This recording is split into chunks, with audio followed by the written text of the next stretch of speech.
I lived in Texas for 7 years, and while that wasn't long enough for country and western music to become my favorite music, it was long enough for it to grow on me.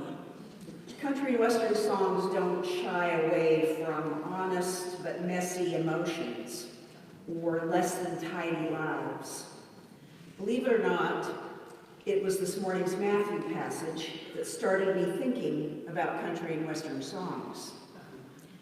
Jesus takes on the Pharisees for praying publicly, using phylacteries and fringes. A phylactery is a small box with a leather strap that contains words of scripture that are central to the Jewish faith. Orthodox Jewish men still use phylacteries in prayer today. The fringes that Jesus talks about are the long fringes at the corners of prayer shawls, also still used by Jews all over the world.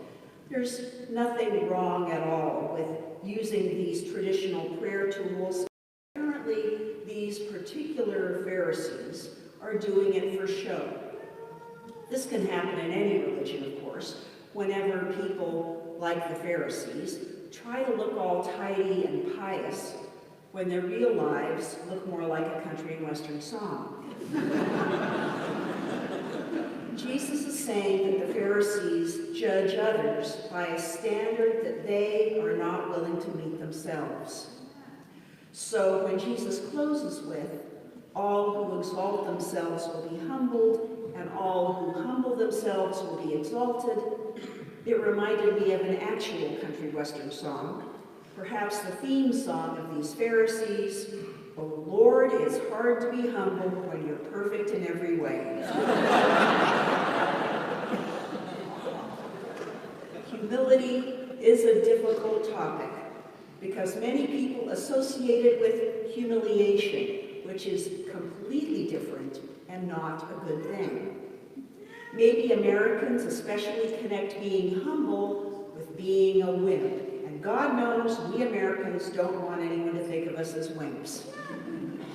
Jesus isn't promoting humiliation or becoming wimps. He's talking about our very human tendency to want to think of ourselves as better than someone else. Oh, how we humans love to rank each other. Choosing teams on the playground, cliques in high school, who gets into what college, your income, your neighborhood. We use all of these and more to convince ourselves we're better than someone else. There are also the more insidiously systemic ways that people rank each other: racism, sexism, heterosexism, classism, all the isms that we use to tell ourselves we are superior, or more valuable, or deserve more rights than others, or even that we don't need to care what happens to those other people. There's something we forget, though, when we're ranking ourselves. We always pass our own tests. For example, I grew up with the good grammar police. There was a time when my mother relished noticing other people's bad grammar on TV. And then my mother had a revelation. She realized that you always end up looking good when you judge other people according to your successes. She'd never have critiqued the people on TV for something that she did poorly. As my mother put it at the time, we all pass our own tests. Now, she never stopped correcting our grammar, but she became more charitable towards others who mangled the King's English. Most of us fall into this trap at one time or another. We want to feel good about ourselves, and so we congratulate ourselves for those things that we've done well. Now, it's okay to be grateful that we have certain gifts, and it's our responsibility, even our calling, to use our gifts well. What concerns Jesus is when we think we're actually more valuable human beings, when we look down on people.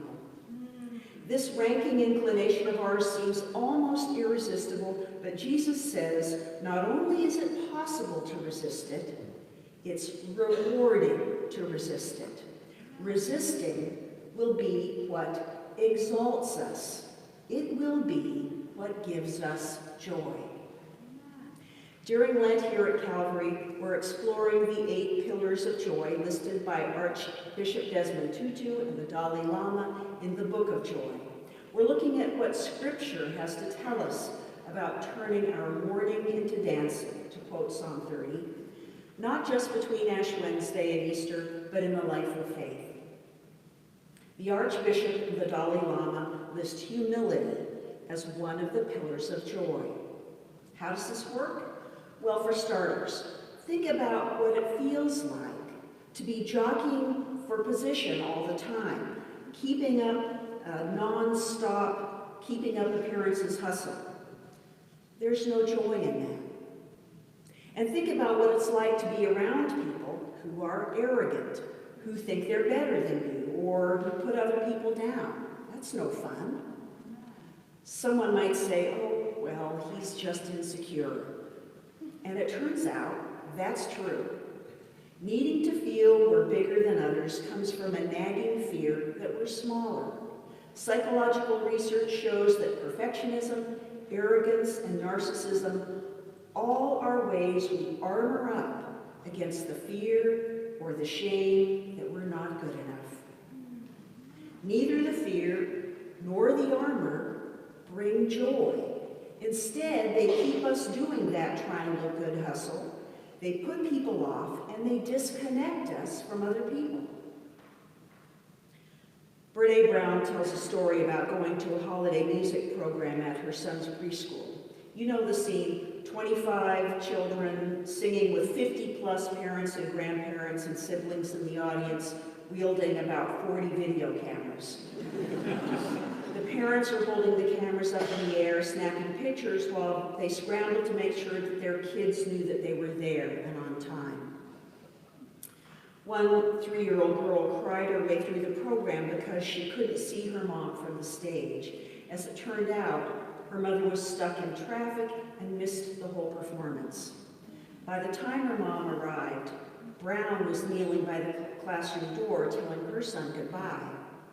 From this vantage point, she watched the little girl's mother burst through the door, immediately start scanning the room to find her daughter. Just as Brown was getting ready to stand up and point her toward the back of the classroom where a teacher was her daughter, another mother walked by them, looked straight at this stressed mom, shook her head, and rolled her eyes. Brown stood up, took a deep breath, and tried to reason with the part of herself that wanted to chase after that better-than-you, eye-rolling mom and kick her perfectly punctual behind.